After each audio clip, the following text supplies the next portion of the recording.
सकीब भाई, आप चूंकि बिहार में हैं, डॉक्टर सुनीलम ने जो सवाल उठाए, एक बिहार का नागरिक होने के नाते जरा उन चीजों को बताइएगा। एक दो चीजें और मैं जोड़ दूं। एक चिट्ठी है, जो चिट्ठी प्रधानमंत्री जी के पूर्णिया यात्रा की तैयारी के संबंध में घूम रही है, विपक्ष ने उसे भी मुद्दा बना दिया है। ये वो चिट्ठी है जो स्क्रीन पे दिखाई दे रही है, जो लिखी गई है कार्यालय अंचल अधिकारी को। और इसमें ये कहा जा रहा है कि 200 बसें चाहिए, जिसमें जीविका दीदियों को ढोया जाएगा पूर्णिया की रैली में। यानी अगर एक बस में हम एवरेज 50 यात्री रख लें, 50 अगर हम यात्री रखें, तो 200 बसों से ये 10,000 जीविका दीदियों को ढोने की बात है। अब अगर 10,000 जीविका दीदी ढो करके आप एक रैली में बैठा दीजिएगा, तो भीड़ तो दिखेगी ही। और फिर उसके बाद खड़े होकर के बताया जाता है कि ये कितनी सफल जनसभा, इतनी सफल रैली, लाखों की भीड़, इत्यादि इत्यादि इत्यादि। सकीब, एक तो क्या क्या कुछ चल रहा है, ये सारी चीजें। मोदी जी अभी गया में पिंडदान का भी है उनका, 17 तारीख को, 15 को पूर्णिया पहुंच रहे हैं वो। बिहार के इतनी जल्दी जल्दी दौरे। दूसरा भी जो रैली की, जो यात्रा का प्लान है तेजस्वी यादव का, उसमें ये कहा जा रहा है कि बिहार के साथ जो हकमारी की गई है, उस हकमारी पर बात होगी। और इसके अलावा मुद्दों पर संवाद होगा, जमीनी जायजा लेने की बात हो रही है कि इन सारी चीजों को फोकस करके ये यात्रा, तेजस्वी यादव की नई यात्रा जो है वो शुरू होगी, वो चलेगी, बिहार अधिकार यात्रा जिसे नाम दिया जा रहा है। क्या इम्पैक्ट होगा इन सारी चीजों का? सभी पैनलिस्टों को नमस्कार। और अभी डॉक्टर सुनीलम जो कह रहे थे, देखिए सबसे पहले तो चिट्ठी की बात कर लेते हैं। ये चिट्ठी कोई नई बात नहीं है राम प्रकाश भाई। मोदी के हर दौरे से पहले बाकायदा सरकारी अधिकारी निर्देश जारी करते हैं अपने निचले अधिकारियों को कि कैसे वहां भीड़ लगानी है, क्योंकि मोदी जी का वो दौर खत्म हो गया। आप तो उत्तर प्रदेश के रहने वाले हैं, हमारे मामू भी उत्तर प्रदेश में रहते थे। वो एक कहावत हम लोगों को बार बार बचपन में सुनाया करते थे कि वो दौर गुजर गया जब खलील खान साहब फाख्ता उड़ाया करते थे। तो अभी नरेंद्र मोदी के साथ फिलहाल यही हो रहा है कि वो दौर गुजर गया जब लोग उनको सुनने देखने ऐसे ही चले आते थे। अब जो हालात बने हुए हैं उसमें जबरन आपको जो है वो ला करके मोदी जी को सुनवाया जाता है कि आपको सुनना पड़ेगा, नहीं तो आपका वेतन काट लेंगे। अब मोदी जी जो चाहे बोले, लेकिन आपको सुनना पड़ेगा। ये कोई पहली चिट्ठी नहीं है। पूर्णिया का कार्यक्रम कोई पहला ऐसा कार्यक्रम नहीं है जहां आंगनबाड़ी और जीविका दीदियों को, सरकारी मास्टरों को, सरकारी कर्मचारियों को जबरन जो है आदेश दिया गया है कि आप जो है वहां पहुंचिए वरना आपके साथ। ये हर प्रोग्राम में ऐसा उनके साथ होता आ रहा है। इस साल उनका 6ठा दौरा या 7वां दौरा है पूर्णिया का। कोई ऐसा प्रोग्राम नहीं है, बिहार का कोई अधिकारी सामने आके मेरे ये नहीं कह सकता है कि उसने ऐसी चिट्ठी नहीं निकाली है। गया में वही हालत हुई, सिवान में वही हालत हुई, मधुबनी में वही हालत हुई। हर जगह ये जो बेचारे न्यूनतम दर्जे के मुलाजिम हैं, जो जिनको राज्य कर्मी का दर्जा भी नहीं है, जो संविदा कर्मी है, जो कॉन्ट्रैक्चुअल बेसिस पर हैं, उनको जबरन बसों में ठूस ठूस करके बीडीओ सीओ को आदेश दिया जाता है। बीडीओ सीओ को जो है डिस्ट्रिक्ट मजिस्ट्रेट आदेश देता है, डिस्ट्रिक्ट मजिस्ट्रेट को होम सेक्रेटरी आदेश देता है। इस तरह से पूरा एक चेन बना हुआ है कि आपको जबरन किसी तरह से वहां आदमी बिठाना है।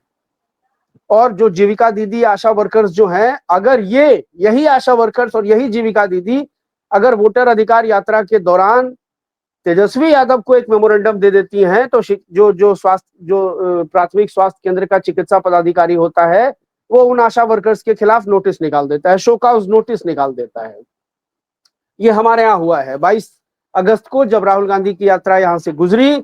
आंगनबाड़ी आशा वर्कर्स जो है, उनका एक डेलीगेशन तेजस्वी यादव से मिला, उसने अपना मेमोरेंडम दिया और स्वास्थ्य विभाग की तरफ से उन आशा वर्कर्स को चिट्ठी जारी कर दी गई कि आप क्यों गई वहां सरकारी कार्यक्रम में पोशाक पहन करके। तो ये अभी आप देखिए, जो 4 सितंबर को बिहार बंद का आह्वान किया गया था, उसमें वो शिक्षिका जिसके साथ बदतमीजी हो रही है पूरी दुनिया ने देखा, उसी शिक्षिका को शो कॉज नोटिस दे दिया शिक्षा पदाधिकारी ने कि आपने अभद्रता की, प्रदर्शनकारियों के साथ आपने अभद्रता की। तो अभी उल्टी गंगा बह रही है। और ये बिहार की जनता भी समझ रही है। मतलब आप इस चिट्ठी से ये अंदाजा लगा सकते हैं कि नरेंद्र मोदी का ग्राफ बिहार में किस लेवल तक गिर गया है और अब इनको लोग कितना सीरियस ले रहे हैं।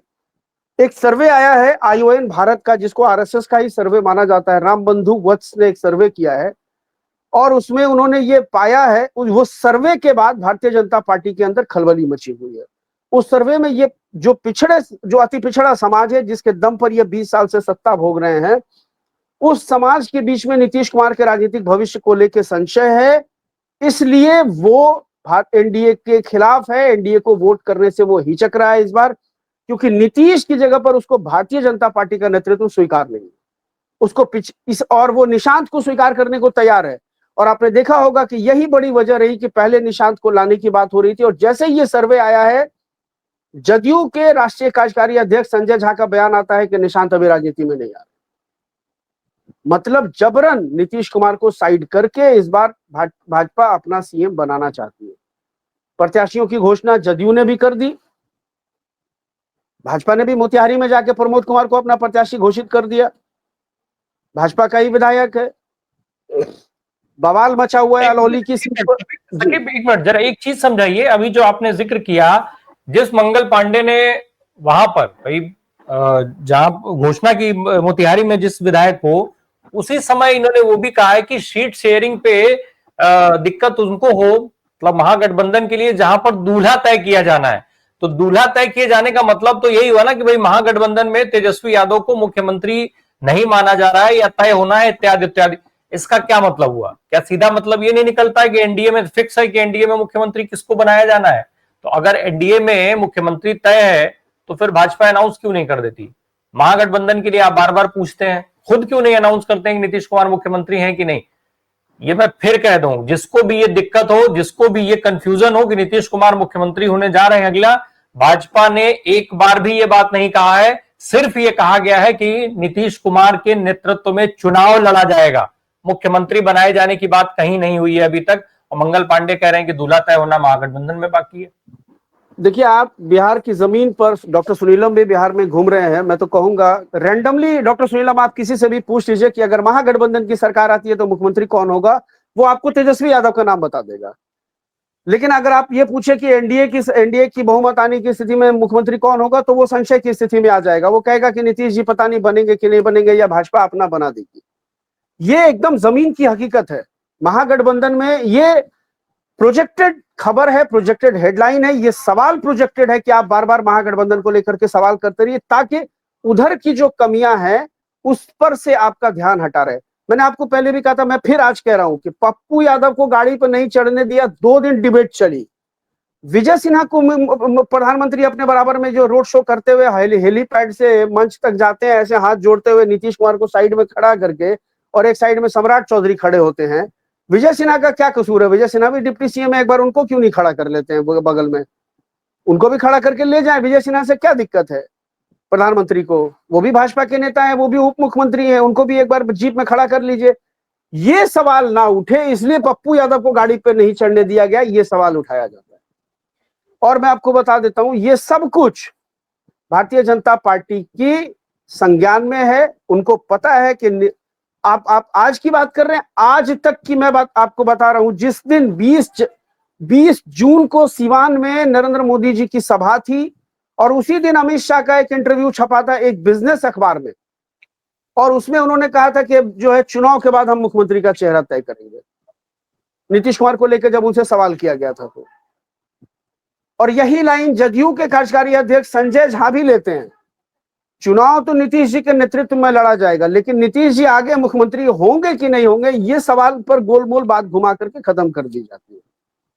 और इनको महागठबंधन की चिंता। भाई, महागठबंधन में तेजस्वी के बराबर में, तेजस्वी के फेस की क्रेडिबिलिटी के बराबर में किसके चेहरे की स्वीकार्यता है? आप बता दीजिए। हाँ। महागठबंधन में क्या राहुल गांधी आकर के मुख्यमंत्री बनने जा रहे हैं? क्या कभी कोई ऐसी बात कांग्रेस की तरफ से की गई? क्या दीपांकर भट्टाचार्य ने कहा कि हम मुख्यमंत्री बनेंगे?